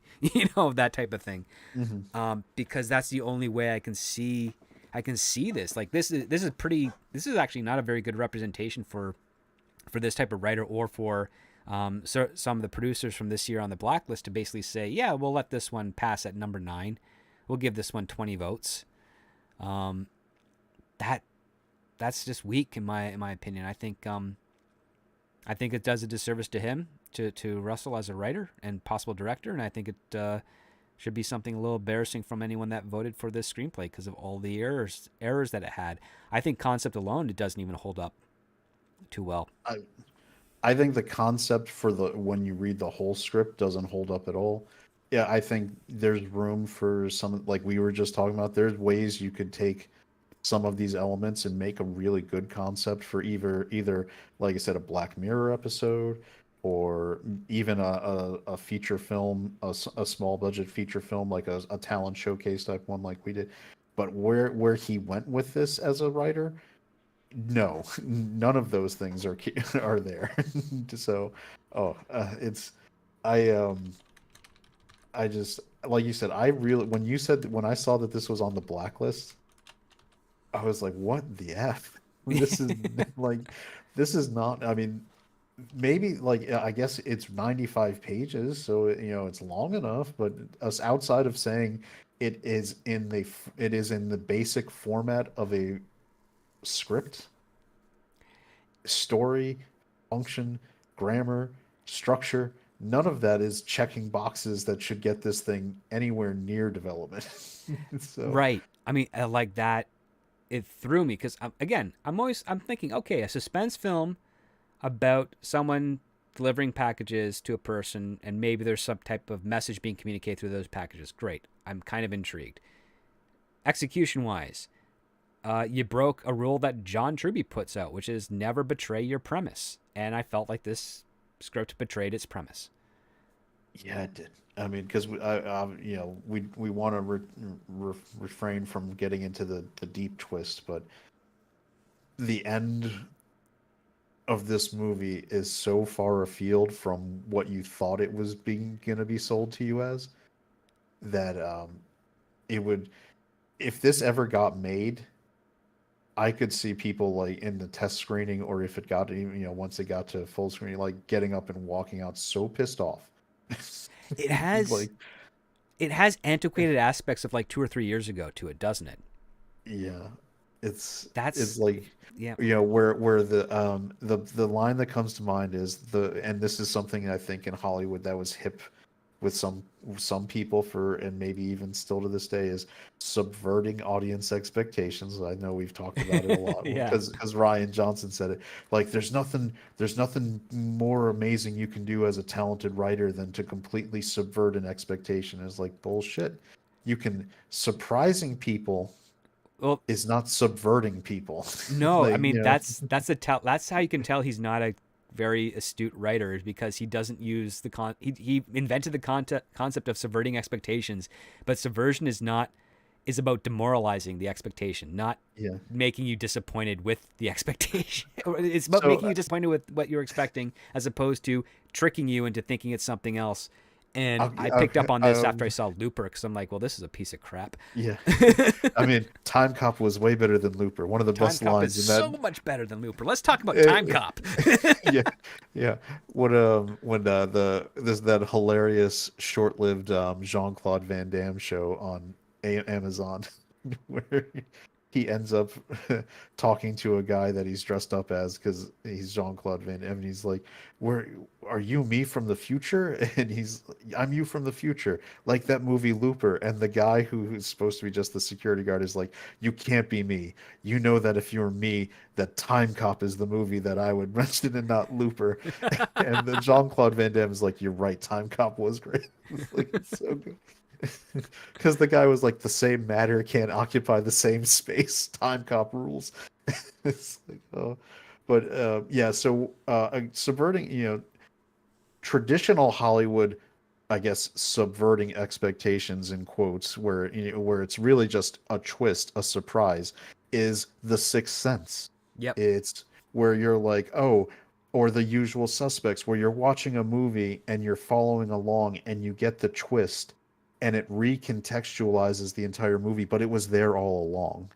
And once you see it, you go, oh, I get it now. Yep. Just like I with like see it. Vantage Point, Rashomon, those types of films, like you gotta it has to be part of the actual film. It just can't be an out of left field. I mean, even friggin' Ace Ventura telegraphed the twist. You're right, Yes. like where it's like out of left field, where they were doing the crying game moment, which even the crying game telegraphed its twist. As man, can you imagine how they would deal with the crying game in 2024?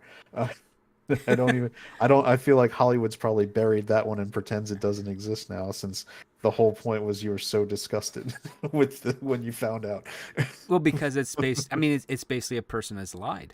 Yeah, That's what I took more of the crying game as opposed to the rest of the stuff. Is like this person was lying for their own benefit, enjoyment, yeah. as opposed like which is a cruel thing to do. Um, but I So, mean I got it. It's like but that's what Hollywood used to do. Like, you surprise the audience. right. You don't, and then when it's a good twist and the audience is in on it, they can be completely shocked and surprised, and they will love it. Yes. Like, I stood outside the theater when Sixth Sense broke. That's movie theater terms for when the movie ended and you had to go clean Yeah. it. And people were just they were coming out and they were smiling and they were talking, and you had people like being like going over. They wanted to talk about the movie and like did it hold up? Like, does it, like, because you have the like montage where you see the scenes and you kind of get it, but people wanted to go back and watch it to see if it held up, and they were so excited to do that. They did not do that at Last Jedi. Like, that's what subversion is. That's where you demoralize and make people feel like, oh, you people come out of that and they feel bitter and angry. Like, you you can surprise, like Empire Strikes Back, Star Wars movie, surprised the audience, didn't subvert the audience. No, it actually made them. It basically the best type of surprises are the ones that leave the audience asking, "Well, what happens next?" Not what Yep. the heck did I just see, but what happens next. That's what you want. I mean, being my friends when Fight Club first came out, Oh, so and this was good. before we saw the prequel trilogy. But when Fight Club first came out, me and my buddies used to have a joke saying, "Well, what if Darth Vader force manifested the Emperor all along?" And up until that point, you could make a very cogent argument that that was the case. That Emperor Palpatine never really existed. He was just a force illusion generated by Darth Vader, who was so powerful in the force that he could do that. And you can make great cogent arguments about it. And the fact that his physical act of just throwing Palpatine over his shoulder and, the force lightning channeling through him and stuff, all technically kind of illusions, but very convincing ones that you could physically, your mind would physically react to, or your body would physically react to via your mind. And the act of him throwing over is basically the act of discarding the devil off your shoulder, which is, Faustian term, and other literary works have been done. And you could have made that argument very convincing to a lot of people. But then the moment you got episode 1, it's completely destroyed, of course, because Lucas, makes him an actual character. But up to that point, you could do that because you could say, well, we've never seen the Emperor in the first film. And in the second film, he was a hollow image, but was he real, or was he just an illusion like Tyler Durden in Fight Club? All of those things could be supported by the visuals that you see in that original trilogy. And those are the fun discussions you want to have when you have really interesting, fascinating movies that bring in new plot elements that don't feel like a betrayal of what's been established so far. That there's definitely aspects that could be convinced of this way. So Yes, this script falls into the bad subversion take, where at the end you're like, ha ha ha, you're the stupid audience. You didn't see this one coming. I'm smarter than you because I brought you this new thing. It's like, Now, well, yeah, no. and if you look back, you'll see that it makes sense. It's like, no, no, it doesn't make sense. It doesn't hold up. Your inciting incident was nothing. You have a few like one other interaction, and then otherwise, I'm supposed to believe that all the sequence of events was capable of being orchestrated by someone who doesn't have that, who in the script admits didn't have any of the technical skill or plan to do this at all, but somehow managed to start doing it and pull it off within 48 hours. Yeah. It's well, like I advertised on the Twitter. This is definitely going to be definitely going to be an interesting show, and I think I will say this script is aptly named Return to Sender. Holy crap! Just get it back to the Yeah. person who sent it my way. Yeah. It is it's I'm sorry for the writer. I know they probably felt a lot of passion behind it. They managed to, get a short made of it, but it's a pass for both of us. This is not Yeah. this is not I'll serviceable. Yeah, I'll say this for the writer. He's probably really good at second unit directing. I would not be surprised. Because and if that and be if you that's your passion, follow your passion and be a director. If you want to be a writer, put the work in. Put the work. This is not up to snuff. You've got to do there need, revisions, grammar. Like, you've got tools. You can work to be a better writer. I mean, script, this, you helped teach people to be better writers. If that's something he wants to do, he needs to put the work in, because this script doesn't show him as a passable writer yet. No, he's focused on the wrong things. He's focused on the results and not the source. And yeah, that'd be my advice to him. I hope he gets that advice from other people. And if he is listening to this, keep going, man. Like, listen, you came up with a premise that could work. All you got to do now is stick to the premise. I mean, I think we came up with 3 or 4 different ways where you could go in really interesting directions using this basic premise. Yeah. And put the work, like put, hey, feel free, man, you wrote this script, put the work in, call up, like work with some guys who can help you and coach you on that. And I think if you go maybe retool it with some of the directions we talked about, you could have something that could be gangbusters and end up really doing well for, like, this could be with the right combination of talent, like on screen with some of those premises. It could end up where it's those people who come out of nowhere, like a Goodwill Hunting, where all of a Right. sudden, you come out of nowhere and you're winning Oscars for script writing. Like, because it could be so interesting, and you get the right talent to bring your words to life on the screen on that kind of interesting premise. You got lightning in a bottle. 100%. All right. Well, with that, this has been an awesome conversation, but it's getting close to the 9 p.m. Eastern over here. Little Chad, is there anything you want to bring up last or promote before we call it a night? If anybody's ever interested in finding me on YouTube, I co-host on a channel called the Ascendant Art Podcast with my co-host Slender Dad. We do a show Friday nights at 9 p.m. where we just kind of hang out, and we have topics, but it's more of just a chill hangout stream. Like yesterday, we ended up looking at old toy commercials from the 80s and 90s that were really inappropriate for a while and just laughing. So it's just kind of a good time. So if you just want to, we don't try to focus too hard on, because we're at the end of the week, and a lot of other shows have usually ad nauseum covered topics by then. So we kind of have a little more fun with it. So that's where you can find me. I really enjoy hanging out with Script every time I'm on this show, because I don't get to go deep dives into a lot of the movie stuff and Script stuff on those kinds of things. So I really genuinely enjoy it, and hope you guys like it when I'm on here too. I know I do, and we'll definitely have you back for some more episodes as we keep going because, again, I've got scripts that'll take us through the end of this year and into next, and there's always going to be more coming on. So, with that, I want to thank everyone out there in the chat for listening, everyone who's listening on either the Patreon side or on the Spotify side. Thank you so much. Be sure to leave a comment with regards to what your thoughts were of the script, and if you are interested in reading this script, I can help you find it. It is easy to find with a Google search, but if for some reason you are having difficulties, just reach out to me and we can facilitate that for you if you so want to read it. With that being said, thank you again, Little Chad, for joining me tonight, and never forget, guys, when it comes to great story, it all starts with the script.